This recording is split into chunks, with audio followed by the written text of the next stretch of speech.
Opa, tudo bem com você? Mais uma edição do Arqueólogo Musical, aqui é o Basílio falando. E semana passada eu fiz um vídeo sobre cantores famosos que faleceram em acidentes automotivos. E este é o segundo, portanto. A semana passada foi começando por partes, para não ficar um vídeo muito extenso, eu falei sobre a década de 1950. Comecei pelo Francisco Alves, ele que nasceu em 1898 e faleceu em 1952, num acidente automotivo na Via Dutra, voltando de São Paulo para o Rio, na altura de Pindamonhangaba. Ele faleceu, portanto, em 1952, sem dúvida um dos maiores cantores do Brasil e nos seus diversos gêneros. Foi um grande filântropo, ajudou muito cantor no começo de carreira. O Francisco Alves, isso nos tempos antigos e nos tempos mais modernos, quem fez essa coisa de ajudar muitos jovens cantores, compositores, foi o Roberto Carlos. Falei também sobre três grandes nomes da música internacional norte-americana. Falei sobre o Jesse Belvin, ele que nasceu em 1932 e faleceu em 1960. Faleceu junto com a esposa dele, que a esposa dele administrava os shows dele, tudo. Foi um grande cantor de rhythm and blues, lembrado mais pela música Good Night My Love e também Guess Who. Olha que interessante. Jesse Belvin teve muitas músicas, um cantor de rhythm and blues dos anos 50 que fez muito sucesso, faleceu muito jovem. E também é dele a música Her Angel, que foi gravada pelos Peguins em 1954. Ele começou as primeiras gravações em 1950, por volta de 51. E, portanto, é isso. Também outros dois nomes que eu falei foram o Johnny Horton, um cantor de rockabilly e também da música country, que foi muito popular nos Estados Unidos. A década de 50 para ele foi muito importante. Tem foto até dele com o Elvis. E ele faleceu também em 1960. Ele foi casado até, se não me falha na memória, com a esposa daquele cantor, dos maiores cantores dos Estados Unidos, do country, o Hank Williams, que é a esposa dele. O Hank Williams faleceu em 53, né? Autor do Jambalaya. Johnny Horton foi sem dúvida um nome fenomenal. Até eu falei sobre a música North Alaska, que é uma música que eu tenho num disco aqui em casa há muito tempo. Também, por último, você tem o Eddie Cochran, que foi um cantor de rock que faleceu também em 60. Portanto, os três em 60. O Francisco Alves em 52, em 60 Jesse Belvin, o Johnny Horton e o Eddie Cochran. Nesse acidente do Eddie Cochran, ele estava com a namorada e também com o cantor Gene Vincent, que ficou com uma fratura na perna e nunca mais se curou daquilo. Eu falei isso no vídeo anterior. Peço que você possa dar uma olhada lá, a gente explica direitinho lá. Só que a gente não lembra de tudo. Olha que interessante, um fato curioso que eu deixei passar lá. O Eddie Cochran morreu com 22 anos, muito jovem, né? E em 1960 ele tinha muito medo, porque ele era muito amigo do Buddy Holly. Buddy Holly, que tinha falecido num acidente aéreo em 59. Em fevereiro de 59. Fevereiro ou março, hein? Eu acho que foi fevereiro. O Buddy Holly, o Ritchie Valens, até que teve o filme La Bamba, o The Big Bopper. Então o Eddie Cochran tinha muito medo de acidente. Ele estava querendo até parar a carreira, porque fazia muitos shows, ele era muito famoso na época, em 60, com apenas 22 anos, e acabou a vida nas ferragens de um automóvel. Olha que curiosidade, né? E um detalhe curioso também daquele período foi que é o seguinte, eu falei sobre o Eddie Cochran, que a carreira dele se lançou no filme The Girl Can Help It, de 56, com a Jayne Mansfield. E essa Jayne Mansfield faleceria também em 67 com um acidente automotivo. Muito bem, agora vamos para a década de 60 agora. Eu quero falar sobre um cantor que é aliás, uma banda que teve uma carreira curta. Surgiu em 59 e foi até 66, uma média assim. Mas a carreira foi curta, mas por uma única música ela entrou para a história. Uma banda inglesa. Eu falo do Johnny Kidd e os Piratas. Johnny Kidd and the Pirates.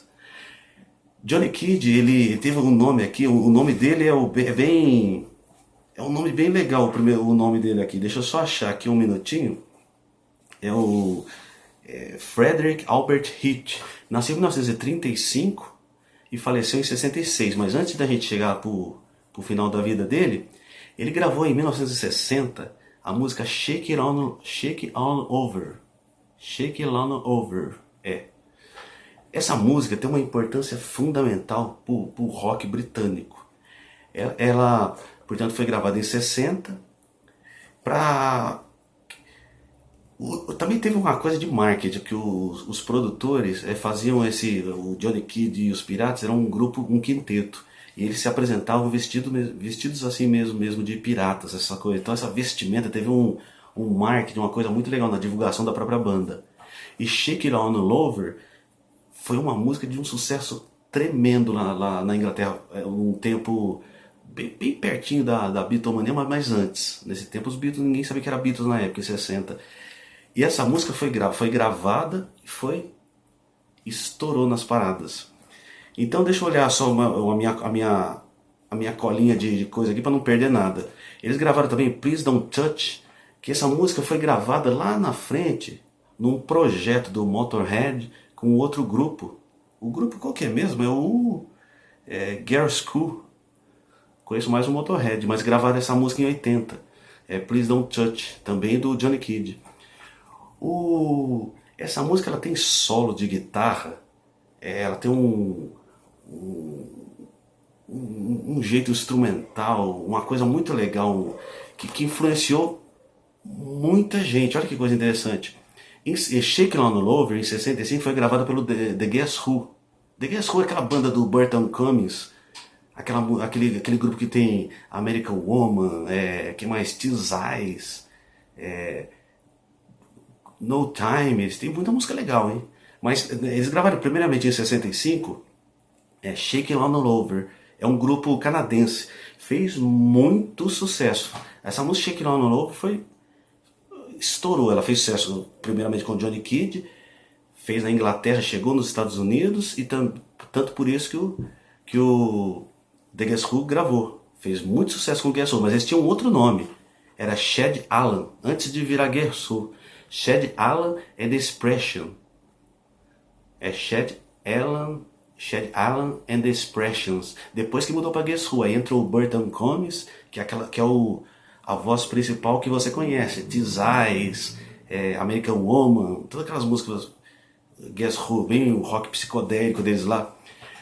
E falando sobre o Johnny Kidd novamente, ele influenciou, a vestimenta influenciaria o David Bowie, o Alice Cooper na vestimenta. No estilo de música influenciaria o solo dessa música, influenciaria, sabe quem? O Jimmy Page. Ele que formaria o Jimmy Page no comecinho de carreira. Ele que foi músico de estúdio, lá em 63 ele foi por volta de 63, 64 foi pro Yardbirds, e lá no final formou o famoso Led Zeppelin. O que mais que eu vou citar aqui também? Shake It On Over foi gravada também pelo The Who, no álbum Live at Leeds, de 1970. E tem uma guitarra foi uma versão bem pesada, mas ficou bem legal essa música com o Who. Olha que coincidência, Guess Who gravaram, embora com outro nome, o Guess Who ficou bem igual, bem imitando o Johnny Kidd. E já o The Who ficou bem um rock uma pegada bem mais pesada, ficou bem legal também. O que mais aqui? Vamos lá pra cá. E falando também sobre a Shake It On Over, gravação de 1960, Johnny Kidd e os Piratas, eles trouxeram para a gravação de estúdio um cara que chama Joey Moretti. Esse Joey Moretti era um músico, foi muito famoso naquele período, finalzinho dos anos 50 para 60, e foi contratado para muitas gravações. Então o solo de guitarra que você ouve nessa música, nesse clássico de 1960, é do Joey Moretti. Vou tocar um pedacinho aqui só para você sentir a pegada aqui, ó. Vamos lá.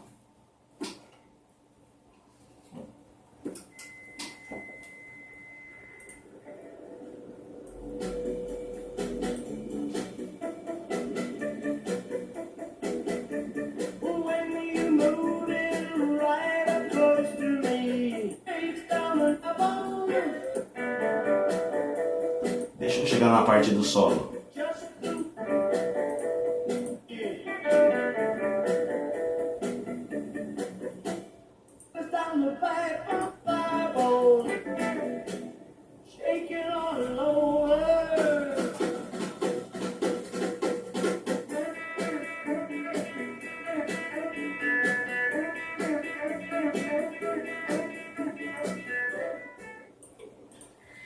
Então, voltando, deixa eu ver se ficou alguma coisa aqui.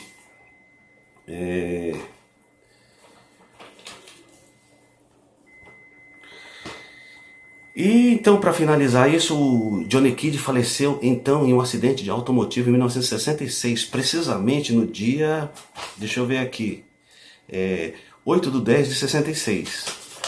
Mas o quinteto que ele formou nesse período que foi o maior sucesso dele, 60, 61, esse quinteto ao longo até o 1966 foram trocando muitos membros. Quem permaneceu mais foi ele mesmo. Mas enfim, embora depois da Beatlemania, embora o Johnny Kidd foi inglês e a Beatlemania e todas aquelas bandas famosas inglesas lá do período que surgiram após ele, embora ele é muito desconhecido pela maioria, ele foi muito influente na maioria dos músicos britânicos que surgiram com a invasão britânica. Olha que curioso. E ele faleceu em 66 num acidente automotivo. Para finalizar esse vídeo, eu vou falar sobre uma cantora. Agora vamos sair da Inglaterra, sair do Canadá, que eu citei o Guess Who, e vamos voltar à América do Sul, que é o nosso Brasil. Eu vou falar sobre a Sylvia Telles. Eu falei sobre um vídeo anterior sobre ela. Eu gosto muito da carreira dela, os discos fora de catálogos dela. Eu tenho alguns, não todos. Inclusive eu não tenho o Carícia, mas eu fiz um vídeo sobre ele, de 1957, que é um disco maravilhoso. Um disco que foi produzido pelo Tom Jobim. Ele fez a Regência, um disco composto que, embora agora há pouco estava falando de rock, vamos mudar o gênero aqui, falando sobre a música brasileira da melhor qualidade, o samba canção, que foi até o final dos anos 1950. E a Sylvia Telles, ela que nasceu em 1934, faleceu também no ano do Johnny Kidd, que eu citei, em 66, num acidente automotivo. E olha que curiosidade, quando ela morreu, no acidente, ela sofreu um acidente um ano antes. Depois, o segundo acidente foi fatal. Esse segundo acidente, ela estava com um rapaz, que eu não sei se eu vou lembrar o nome dele aqui, deixa eu ver, hein? O nome do rapaz... Horacinho de Carvalho. Ela estava com esse rapaz que era o namorado dela, acho que ela tinha passado por 2 casamentos, e não tinha dado certo. Não tinham dado certo, e esse aqui era um novo namorado dela, Horacinho de Carvalho. E ele, olha a coincidência, sabe de quem ele era filho? Da Lili Marinho. Na época, Lili Monique. Ela que, lá nos anos 90, casaria com o Roberto Marinho, o dono da Rede Globo. Mas os filhos do Roberto Marinho, que hoje são proprietários da Rede Globo, não são filhos da Lili Marinho. Agora, quem era o filho dela era o Horacinho, que namorava com a Sylvia Telles, cantora de samba canção e bossa nova que eu citei. Faleceram num acidente de carro em 1966, quando eles iam passear para uma fazenda, não sei se era do Horacinho mesmo, algo nesse sentido. Eu sei que foi aí que ocorreu o acidente. Então essa foi mais uma edição do Arqueólogo Musical. Falei sobre um histórico do vídeo anterior. E essa é a segunda edição do vídeo que fala sobre cantores famosos, cantores que foram vitimados em acidentes automotivos. E nesse eu falei sobre a importância do Johnny Kidd e os Piratas, música que ele gravou em 60 com Shake It On All Over, e que embalou um monte de gente. Seguiu com gravações do The Guess Who, e depois, coincidentemente, também pelo mesmo nome, o The Who. Aquela guitarrona mais pesada do Pete Townshend, né? É bem legal. O Roger Daltrey, também o vocalista do The Who, ele tem uma música muito legal que muito pouca gente conhece, viu? Eu vou falar sobre ela no outro vídeo. O Who teve uns trabalhos muito legais aí também nesse período dos anos 60 e 70. Então é isso. E falei também sobre aqui, portanto, da Sylvia Telles, nascida em 1934 e faleceu em 66, muito jovem, com 32 anos.